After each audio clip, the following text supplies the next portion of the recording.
नमस्कार, इस खास मुलाकात में आपका स्वागत है। हमारे साथ है आम आदमी पार्टी के नेता अरविंद केजरीवाल। नमस्कार अरविंद जी, बहुत बहुत शुक्रिया आज तक पर हमसे बात करने के लिए। सबसे बड़ा सवाल अरविंद ये है कि क्या आखिरी पड़ाव में ये चुनाव अब बन गया है अरविंद केजरीवाल वर्सेस नरेंद्र मोदी, जो आप पहले दिन से नहीं चाहते थे? कहीं ना कहीं क्या ये चुनाव अरविंद केजरीवाल वर्सेस नरेंद्र मोदी बनने जा रहा है? एक्चुअली मेरे को ये समझ नहीं आता। मीडिया वाले कभी उसको अरविंद केजरीवाल वर्सेस मोदी बना देते हैं, कभी किरण बेदी बना देते हैं, कभी कुछ बना देते हैं। ये चुनाव जनता के मुद्दों का चुनाव है। आप पूरी दिल्ली में घूम लीजिए, जनता के मन में ये नहीं है अरविंद केजरीवाल वर्सेस मोदी, अरविंद केजरीवाल वर्सेस बेदी। जनता के मन में है जी महंगाई बहुत ज़्यादा हो गई है, घर का खर्चा नहीं चल रहा, बच्चे नहीं पाले जा रहे, महंगाई कम होनी चाहिए, बिजली के बिल कम होने चाहिए। जब से आम आदमी पार्टी की सरकार पिछले 6 महीनों में महंगाई कम हुई है। कौन कौन सी चीज़ें कम हुई है? कई चीजों के दाम, पेट्रोल के दाम ले लीजिए। पेट्रोल के दाम पे समझा देता हूँ, आपको तो ज़्यादा समझ है जी। पेट्रोल के दाम के इंटरनेशनल प्राइसेस आधे से भी कम हो गए हैं। जून के महीने में $115 का था पेट्रोल, कच्चा तेल। हमारे देश में कच्चा तेल आता है बाहर से, उसकी सफाई करते हैं, उससे पेट्रोल बनता है। जून के महीने में $115 था, आज $47 है, आधे से भी कम हो गया। तो पेट्रोल भी उस टाइम ₹71 का था, आज ₹35 होना चाहिए था। आप सब्जी के दाम एक साल के कंपेयर कीजिए। हमारे टाइम में इसी वक्त जनवरी के महीने में ₹8 किलो गोभी थी, आज ₹30 किलो गोभी है। हमारे टाइम में गाजर ₹10 किलो थी, आज ₹40 गाजर है। हमारे टाइम में मटर ₹12 किलो थी, आज ₹50 मटर है। कंपेयर कर लो। आप कह रहे हैं ये चुनाव इंडिविजुअल्स का नहीं है, क्योंकि आपने अपने पोस्टर्स पर रखा था कुछ दिनों पहले ईमानदार वर्सेस अफसरवाद। आपका एक चेहरा था और किरण बेदी का था। आप चाहते थे कि पर्सनालिटी कॉन्टेस्ट हो। आप बार बार पूछ रहे थे बीजेपी का मुख्यमंत्री कौन है। अब जब मैं आपको पूछ रहा हूं, कहीं ना कहीं क्या ये कॉन्टेस्ट लोगों के सामने ये बन गया है? क्या आप चाहते हैं नरेंद्र मोदी को वोट दे या अरविंद केजरीवाल को वोट दे? आप उससे हट रहे हैं, आप कह रहे हैं मुद्दों का इलेक्शन बन गया है। नरेंद्र मोदी जी के साथ तो कभी भी नहीं था। नरेंद्र मोदी जी देश के प्रधानमंत्री हैं। उन्होंने कभी नहीं कहा कि मैं इस्तीफा देके दिल्ली का मुख्यमंत्री बन रहा हूं। ये मीडिया वाले बार बार अरविंद केजरीवाल वर्सेस मोदी, अरविंद केजरीवाल वर्सेस मोदी। उनको देश चलाना है, उनको अमेरिका के राष्ट्रपति से मिलना है, उनको चाइना जाना है, उनको जापान जाना है। दिल्ली की खैर करने के लिए तो आम आदमी पार्टी चाहिए ना कहीं आप डर रहे थे डे वन से कि कहीं एक बार नरेंद्र मोदी जी इस कैंपेन में उतर कर आ जाए तो फिर कैंपेन बदल सकता है। इस बात से डर था, इसीलिए आप बार बार पहले कह रहे थे जगदीश मुखी है बीजेपी का कैंडिडेट। फिर जब किरण बेदी आई तो आपने किरण बेदी को कहा कि आप पब्लिक डिबेट में आइए। सर, आज तो दिल्ली की जनता मन बना चुकी है। 10 फरवरी को आम आदमी पार्टी की सरकार बन रही है और भारी बहुमत से बन रही है। जबरदस्त वेव चल रही है आम आदमी पार्टी के फेवर में। नहीं, क्या ये मुझे बताइए। आप कहते हैं कि जबरदस्त वेव चल रही है, लोगों को लगता है कि अभी भी कांटे की टक्कर है। जो ऑब्जर्वर्स कह रहे हैं कि एक कांटे की टक्कर है। कुछ एरियाज में आम आदमी पार्टी आगे है, कुछ एरियाज में बीजेपी इस समय आगे है। सर, आप थोड़ा सा बीजेपी पे भरोसा रखो। अभी 3 दिन और हैं। बीजेपी वाले 3 दिनों के अंदर इसको क्लियर आम आदमी पार्टी की विक्ट्री बना रहे हैं। रोज सर बीजेपी वाले हमारे लिए इतनी कैंपेनिंग कर रहे हैं, रोज ऐड निकाल रहे हैं हमारे लिए। रोज बीजेपी के जो सीएम कैंडिडेट है वो कुछ ना कुछ कर देती हैं, जिससे बीजेपी के 4% कम हो जाते हैं, आम आदमी पार्टी के 4%। आज जैसे सीएम कैंडिडेट की कैंपेन मैनेजर कौन है? वो टंडन साहब ने मतलब उन्होंने कहा है कि बिल्कुल डिक्टेटर की तरह बिहेव कर रही हैं। बिल्कुल उनके कौन प्रदेश अध्यक्ष औरतों को और पैसे के ऊपर वो करते हैं, क्या नाम लिया उन्होंने। मतलब अगर अपने कैंपेन मैनेजर को वो नहीं संभाल सकती, दिल्ली को कैसे संभालेंगे? अगर कैंपेन मैनेजर उनके साथ 10 दिन काम नहीं कर सकते और वो 30 साल से बेचारे बीजेपी में हैं। आज सारे बीजेपी के कार्यकर्ताओं की ये हालत हो गई है दिल्ली के अंदर। जिन जिन बीजेपी के नेताओं ने, बीजेपी के कार्यकर्ताओं ने बीजेपी के लिए काम किया था, क्या मिला उनको? आप इसको एक पर्सनल कॉन्टेस्ट बना रहे हैं आपके और किरण बेदी के बीच में। आपने कई चीजें किरण बेदी के बारे में कही हैं। आज आप कह रहे हैं कि कहीं ना कहीं वो डिक्टेटर एक तरह से बन गई है। मैंने थोड़ी कहा सर, नरेश टंडन जी कह रहे। आपने ये भी कहा। मैंने कहा, मैंने नहीं कहा। आपने कहा मैंने तो हमेशा आपको ब्लॉक किया है ट्विटर पे। छोटी छोटी बातों पर आपने उनको अफसरवादी कहा। कहीं ना कहीं आप किरण बेदी को बार बार टारगेट कर रहे, जो एक समय आपकी सहयोगी थी। यही किरण बेदी जो आज आप कह रहे हैं किसी के साथ काम नहीं कर सकती, आपने तो उनके साथ कई साल काम किया इंडिया अगेंस्ट करप्शन में। सर, मुझे लगता है वो बहुत अच्छी महिला हैं। उनके साथ ज्यादती हो रही है, वो गलत पार्टी में चली गई हैं। आज उनके ऊपर गैग ऑर्डर लगा दिया कि वो मीडिया से बात नहीं कर सकती। मुझे तो दया आ रही है उनके ऊपर। चुनाव के पहले अगर ये हाल है, बीजेपी ने उनका ये हाल कर दिया है कि किसी मीडिया वाले से बात नहीं करोगी। कल मैंने देखा एक टीवी चैनल पे वो स्टेज से नीचे उतर रही थी, किसी टीवी चैनल ने माइक में पूछा, वो कह रही है, मतलब वो इतनी डर गई हैं कि बीजेपी वालों ने उनको बोलने से मना कर दिया है। सर अगर चुनाव के पहले उनका ये हाल कर दिया बीजेपी ने, चुनाव के बाद क्या करेंगे सर? मोदी जी ने भी कहा ऐसा मुख्यमंत्री होना चाहिए जो मोदी जी से डरे। मोदी जी से क्यों डरे? जनता से डरे। ऐसा मुख्यमंत्री चाहिए जो जनता से डरे। आम आदमी पार्टी स्ट्रांग लीडरशिप दे सकती है सर। आम आदमी पार्टी को जनता के मुद्दे पता है, सारा दिन जनता के बीच में घूमते हैं। किरण बेदी जी से एक इंटरव्यू में किसी ने पूछा अनऑथराइज्ड कॉलोनीज के बारे में क्या करोगे, तो वो कहती है जे कॉलोनीज में। उनको यही नहीं पता जे कॉलोनी में अनऑथराइज्ड कॉलोनी में क्या फर्क है।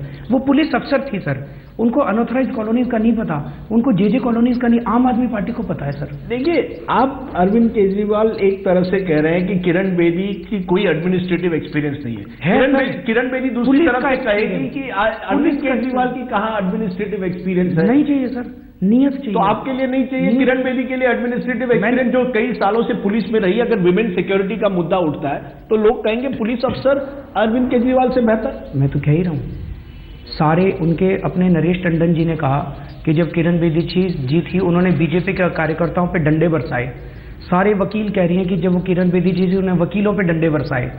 क्या दिल्ली को ऐसा मुख्यमंत्री चाहिए जो डंडे बरसाने में 40 साल का एक्सपीरियंस है, या ऐसा मुख्यमंत्री चाहिए जिसने 16 साल से दिल्ली के अंदर समाज सेवा की है, अलग अलग संघर्ष किए हैं, लोगों के बिजली पानी के लिए 15 दिन का आंदोलन किया, 15 दिन में भूखे रहा, अपनी जान कुर्बान की है दिल्ली वालों के लिए। ऐसा मुख्यमंत्री चाहिए या डंडे बरसाने वाला चाहिए? अमित शाह एक इंटरव्यू में कहते हैं कि क्योंकि आपने आज बिजली पानी का मुद्दा उठाया, अमित शाह कहते हैं ये सब वादे करते हैं अरविंद केजरीवाल। इन वादों से जो इकोनॉमी है वो बैंकरप्ट हो जाएगी और गरीबों को आप लुभाने की कोशिश करते हैं। कहते हैं मुफ्त पानी देंगे, बिजली में 50% कटौती करेंगे, पैसा इसके लिए कहाँ आएगा? उनका कहना है हम बीजेपी जिम्मेदार पार्टी है, हम फिजूल के वादे नहीं करते। आम आदमी पार्टी लोगों को लुभाने के लिए, वोट के लिए ये वादे कर रही है। अच्छा, एक ही वादा ले लेते हैं, आज आपके चैनल के जरिए दिल्ली की जनता तय कर ले। आम आदमी पार्टी ने कहा पिछले चुनाव के पहले हम जीते तो बिजली के दाम आधे कर देंगे। मुख्यमंत्री बनने के 2 दिन के अंदर मैंने दिल्ली में बिजली के दाम आधे कर दिए। आपने किया, लेकिन वो सब्सिडी जो दी उसके पैसे कहां से आएंगे? जब फाइल हुई कोर्ट में तब लोगों ने कहा पैसे कहां से आएंगे? आ रहा हूं मैं जी। हमने 2 दिन के अंदर वादा पूरा किया, सब्सिडी पे भी आता हूं मैं। 2 दिन के अंदर वादा पूरा किया। बीजेपी ने कहा हम 30% बिजली के दाम कम करेंगे। आज 7 महीने हो गए, बीजेपी ने 30% कम करना तो दूर, 2 बार 15% बिजली के दाम बढ़ा दिए। तो इसका मतलब बीजेपी जो कहती है झूठ बोलती है, चुनाव जीतने के बाद मुकर जाती है, पलट जाती है, यू टर्न लेती है। आम आदमी पार्टी जो कहती है करके दिखाती है। अब आपका सब्सिडी का क्वेश्चन है, मैंने 250 करोड़ रुपए हम लोगों ने सब्सिडी के लिए दिए थे। इन कंट्रास्ट वैट से 1000 करोड़ रुपए का मैं एक्स्ट्रा टैक्स लेके आया था। 1000 करोड़ में से अगर 250 करोड़ की सब्सिडी दे दी, 750 करोड़ का तो फिर भी प्रॉफिट। जब ये मामला कोर्ट में आया था तब सरकार ने मार्च के महीने में, नहीं वो मुद्दा अलग था। सवाल ये है कि एक तरह से आपको इकोनॉमी को संभालना पड़ेगा। संभाल रहे हैं ना सर, आप ही से टैक्स ले रहे हैं। वैट से लोगों ने टैक्स दिया, 1000 करोड़ ज्यादा आया और जनता को ही वापस किया सर। जनता को ही कई बिजली के बिल कम किए। अरविंद जी, लोगों को मुफ्त पानी नहीं चाहिए, लेकिन 24 घंटे पानी चाहिए दिल्ली में। हमने उसके लिए एडमिनिस्ट्रेशन चाहिए। 49 दिन के अंदर 24 घंटे बिजली आती थी। बीजेपी के टाइम में 24 घंटे बिजली नहीं आ रही। ना तो ये बिजली सस्ती कर रहे और ना ये बिजली पूरी दे रहे। क्यों? ये बिजली कंपनियों से मिले हुए हैं। जो देश के पावर मिनिस्टर है उन्होंने कहा कि अरविंद केजरीवाल ने बड़ा बवाल किया था कि मैं सभी डिस्कॉम्स का एक तरह से ऑडिट करवाऊंगा, लेकिन जो लीगल इम्प्लीकेशंस है, जो कानूनी इम्प्लीकेशंस है, वो इस तरह से किए गए कि सीएजी उसका एक तरह से ऑडिट नहीं कर पाई। और अगर बीजेपी की सरकार आती है वो डिस्कॉम्स का ऑडिट करेगी, लेकिन कानून की तरह से करेगी। 7 महीने से तो बीजेपी की सरकार है। हमारे टाइम में मैं सीएजी साहब से जाके मिला था। सीएजी साहब ने कहा था हम 3 महीने में ऑडिट पूरा कर देंगे। हमारी सरकार गिरते ही, कांग्रेस थी पहले और फिर बीजेपी वाले थे, इन्होंने बार बार सीएजी कह रहा है सरकार को कि बिजली कंपनियों को बोलो हमसे कॉपरेट करें। पीयूष गोयल से पूछो, एक भी चिट्ठी लिखी इन्होंने कंपनियों को? टाइट किया कंपनियों को? अब कह रहे हैं कि अब हमारी सरकार आएगी। अरे 7 महीने से तो तुम्हारी सरकार थी दिल्ली के अंदर। क्यों नहीं आपने कंपनियों को टाइट करके सीएजी का ऑडिट करवाया? अब करवाएंगे, झूठ बोल रहे हैं सर। अमित शाह का यह भी कहना है कि जो सरकार चलाने की जो क्षमता है वो एक होती है और विपक्ष में रहना और नारेबाजी करना एक दूसरी क्षमता होती है। उनका कहना है अरविंद केजरीवाल जो है नारेबाजी करते हैं, वादे करते हैं, लेकिन सरकार चलाना एक के लिए एक तरह की खूबी लगती है जो अरविंद केजरीवाल में नहीं है। मैं अमित शाह जी से 100% सहमत हूं। मैं उनसे पूछना चाहता हूं कि दिल्ली की जनता तय करे। हमने कहा बिजली के दाम कम करेंगे, हमने 2 दिन में करके दिखा दिए। बीजेपी ने काम 30% कम करेंगे, उनसे 7 महीने में नहीं हुए। तो सरकार चलाने की क्षमता किसमें है? हमारे अंदर है कि उनके अंदर है? हमने कहा हम रिश्वतखोरी कम बंद करेंगे, सरकार बनने के 1 हफ्ते के अंदर हमने दिल्ली में रिश्वतखोरी बंद कर दी। बीजेपी ने कहा हम रिश्वतखोरी बंद करेंगे, 7 महीने में उनसे रिश्वतखोरी बंद नहीं हुई। दिल्ली की सरकार चलाने की क्षमता हमारे अंदर है कि उनके अंदर है? हमने कहा हम बिजली कंपनियों को ऑडिट करवाएंगे, सरकार बनने के 5 दिन के अंदर हमने बिजली कंपनियों को ऑडिट ऑर्डर कर दिया, उनसे 7 महीने में बिजली कंपनियों को ऑडिट नहीं हुआ। सरकार चलाने के लिए नीयत चाहिए, उनकी नीयत खराब है, हमारी नीयत ठीक है। अच्छी नीयत हो तो ऊपर वाला भी साथ देता है, और खराब नीयत हो तो थोड़े दिन में जनता के सामने पर्दाफाश हो जाता है। भाषण से पेट नहीं भरता सर, नहीं, कॉन्क्रीट डिलीवरी चाहिए। नहीं, नियत के साथ साथ पॉलिसीज भी चाहिए। आपने कहा रिश्वतखोरी कम हुई जब आपकी सरकार बनी थी, दूसरी तरफ ये कहा जाता है कि आपने लोगों में डर फैलाया पुलिस वालों में कि हम स्टिंग करवाएंगे। इससे कोई बदलाव नहीं आएगा, इससे कुछ दिनों के लिए पुलिस वाले शायद डर गए, लेकिन अगर आपको लॉन्ग टर्म सोल्यूशन चाहिए तो इस तरह से क्विक फिक्स सोल्यूशंस आप नहीं कर सकते सर। एडमिनिस्ट्रेशन डर और रिवॉर्ड दोनों से चलता है। जो पुलिस वालों का आपने नाम लिया, पुलिस वालों में डर नहीं था सर, आज सारे पुलिस वाले हमारे साथ हैं। क्यों? पुलिस वालों का एक आदमी शहीद हुआ। अभी तक ये था कि अगर कोई पुलिस वाला शहीद होता था उसके परिवार को सरकार एक सिलाई मशीन दिया करती थी, विधवा को। हमने उसके परिवार को 1 करोड़ रुपए का इनाम दिया था। हमने ये कह दिया था जो ईमानदारी से काम करेगा, अच्छा काम करेगा, उसके परिवार का ख्याल रखेंगे, उसके बच्चों को शिक्षा दिलवाएंगे, उसके बच्चों को स्वास्थ्य सेवा दिलवाएंगे, उसके बच्चों के उनकी हम ख्याल रखेंगे, उनको तरक्की देंगे, प्रमोशन देंगे, और जो बेईमानी करेगा उसको जेल भेजेंगे। सर 49 दिन के अंदर आप ये बताओ कितने लोगों के खिलाफ एक्शन लिया मैंने?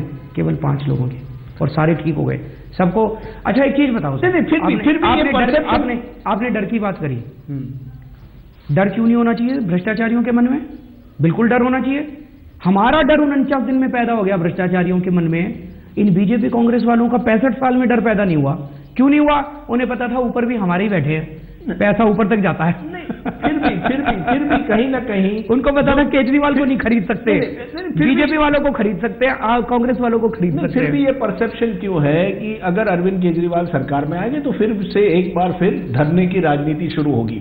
कुछ ना कुछ मुद्दा उठा के अरविंद केजरीवाल, जैसे आपने कहा कि आपको फुल स्टेटहुड चाहिए दिल्ली के लिए, पूर्ण स्टेटहुड चाहिए, अगर नहीं मिला तो आप धरने पर जाएंगे सरकार के खिलाफ। एक केंद्र की सरकार बीजेपी की है, जहां नरेंद्र मोदी है, अगर आपकी सरकार दिल्ली में बनती है तो दिन पर दिन टकराव बढ़ता जाएगा। अगर बीजेपी की सरकार केंद्र में है और राज्य में है तो उनमें एक तरह से कोऑपरेशन होगा। ये सवाल मोदी जी भी उठाते हैं और ये सवाल कई जनता भी उठाती है कि अगर आप सरकार में आए तो धरने की राजनीति, टकराव की राजनीति एक बार फिर शुरू होगी। सर सारी जनता आज ये कह रही है अगर एक ही सरकार आ गई तो मिलके लूटेंगे, इनका एरोगेंस बढ़ जाएगा। आज ही सवेरे सवेरे मेरे घर में एक बहुत बड़ा इंडस्ट्रियलिस्ट आया, कहते सर इनमें घमंड हो गया है, अगर सेम सरकार आ गई ना सब जगह, ये लोग किसी की नहीं सुनेंगे, बिल्कुल मन चले हो जाएंगे ये लोग।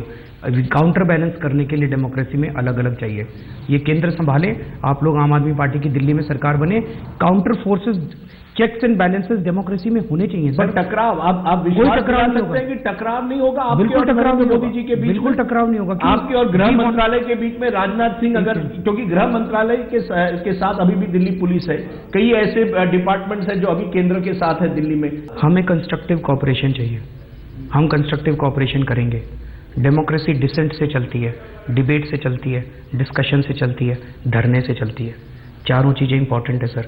जब जिसकी जरूरत हो उस टाइम वही तीर निकालना पड़ता है।